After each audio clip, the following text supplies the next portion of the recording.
ഞാൻ നിങ്ങൾക്ക് ഈ ജമാഅത്തിന് ഇമാമായി നേതൃത്വം നൽകുമ്പോഴാണല്ലോ എന്നെ കുത്തിയത്. ഞാൻ കാരണം നിങ്ങൾക്ക് നിസ്കാരം നഷ്ടപ്പെട്ടോ? ജമാഅത്ത് തകരാറിലായോ? അള്ളാഹുവിന്റെ മുന്നിൽ ഞാൻ ഇതിന് മറുപടി പറയേണ്ടി വരുമല്ലോ എന്നൊരു വിഷയമാണ്. എന്നെ കുത്തിയതാരാന്നൊക്കെ ചോദിക്കുന്നത് പിന്നെയാണ്.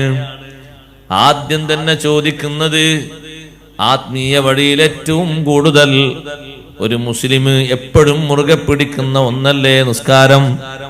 ആ നിസ്കാരമാണ് ആദ്യം ചോദിക്കുന്നത്.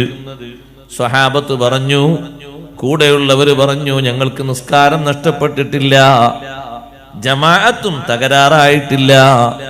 നേരെ പിറകിലെ സൊഫിലുണ്ടായിരുന്ന അബ്ദുറഹ്മാൻ ബിൻ ഔഫ് റളിയല്ലാഹു അൻഹു മുന്നിലേക്ക് നിന്നിട്ട് ജമാഅത്ത് പൂർത്തീകരിച്ചിട്ടുണ്ട്.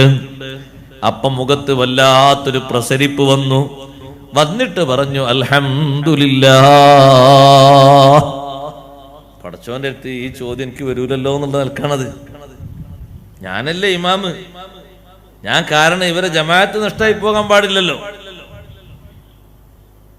പിന്നെയാണ് ചോദിക്കുന്നത്, ആരാണ് എന്നെ കുത്തിയത്?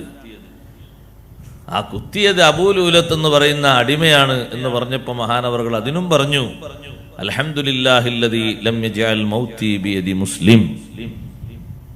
ഒരു മുസ്ലിമിന്റെ കൈ കൊണ്ട് എന്റെ മരണമാക്കിയില്ലല്ലോ. അള്ളാഹുവിന് സർവസ്തുതി.